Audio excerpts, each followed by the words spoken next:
TV. ചർച്ചകൾ കാണുന്നതിനിടക്ക് എപ്പോഴാണ് ഉറങ്ങിപ്പോയതെന്നറിയില്ല. ആ ഉറക്കത്തിൽ ഞാനൊരു സ്വപ്നം കണ്ടു.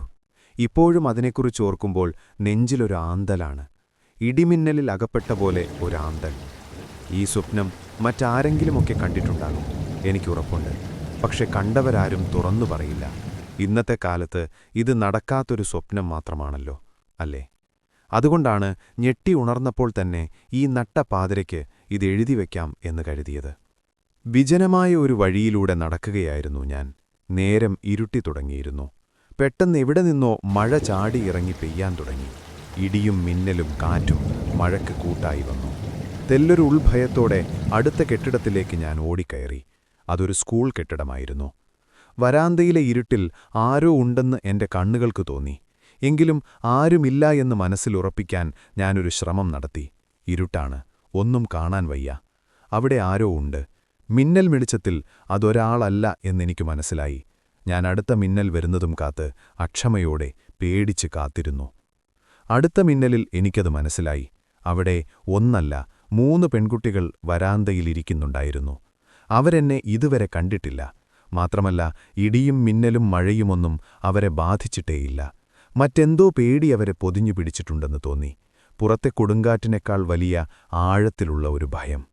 പരസ്പരം കൈകോർത്ത് വരാന്തയിൽ ചുമരും ചാരിയിരിക്കുകയാണ് അവർ 3 പേരും. അവരെ തന്നെ നോക്കിയിരിക്കുന്നതിനിടയ്ക്ക് സ്കൂൾ മുറ്റത്ത് വലിയൊരു മിന്നൽ താഴ്ന്നിറങ്ങി പകൽ പോലെ വെളിച്ചമുണ്ടാക്കി. ചെവിയടച്ചു പോകുമാറുച്ചത്തിൽ ഇടിയുമുണ്ടായി. പെട്ടെന്ന് പെരുമഴയിൽ നിന്നൊരാൾ വരാന്തയിലേക്ക് ചാടിക്കയറി വന്ന് നീളൻ കുടയടച്ച് കഴുക്കോലിൽ തൂക്കിയിട്ട് കുട്ടികൾക്ക് നേരെ തിരിഞ്ഞു നിന്നു. അയാളെ പ്രതീക്ഷിച്ചിരുന്ന പോലെ കുട്ടികൾ ഉണർവോടെ ചാടി എഴുന്നേറ്റു. പിന്നെ കുറച്ചുനേരത്തിനിരുട്ടാണ്, സർവത്ര ഇരുട്ട്. അടുത്ത മിന്നൽ വെളിച്ചത്തിലാണ് അതാരാണെന്ന് എനിക്ക് മനസ്സിലായത്. നേരത്തെ പൊട്ടിയ വലിയ ഇടിമിന്നൽ ഇക്കുറി എന്റെ ഉള്ളിലാണ് വീണ് ചിതറിയത്. കൂട്ടലെ, ഞാൻ പറഞ്ഞാൽ നിങ്ങളിത് വിശ്വസിക്കില്ല. എനിക്കും ആദ്യം വിശ്വസിക്കാൻ കഴിഞ്ഞില്ല. എന്തിന്, ഉണർന്നിട്ടും ഇപ്പോഴും പൂർണ്ണമായി അതിന് കഴിഞ്ഞിട്ടില്ല. അത് ഗാന്ധിജിയായിരുന്നു.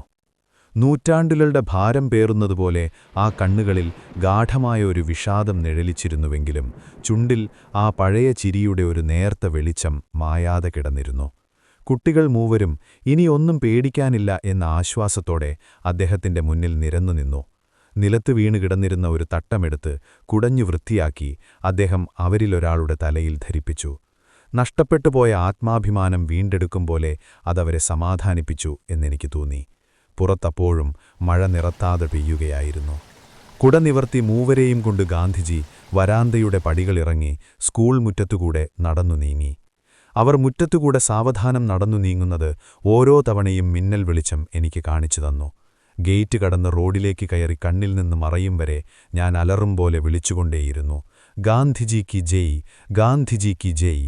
എന്നാൽ എന്റെ ശബ്ദം ചങ്കിൽ നിന്ന് പുറത്തു വന്നതേയില്ല.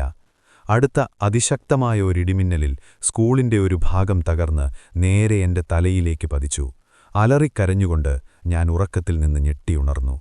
ഉണർന്നിട്ടും 2-3 വട്ടം കൂടി മുഷ്ടി ചുരട്ടിക്കൊണ്ട് ഞാൻ ഉറക്കെ വിളിച്ചു പറഞ്ഞുകൊണ്ടേയിരുന്നു, ഗാന്ധിജി കി ജയ്, ഗാന്ധിജി കി ജയ്. ആരും അത് കേട്ടതേയില്ല. എല്ലാവരും നല്ല ഉറക്കത്തിലായിരുന്നു.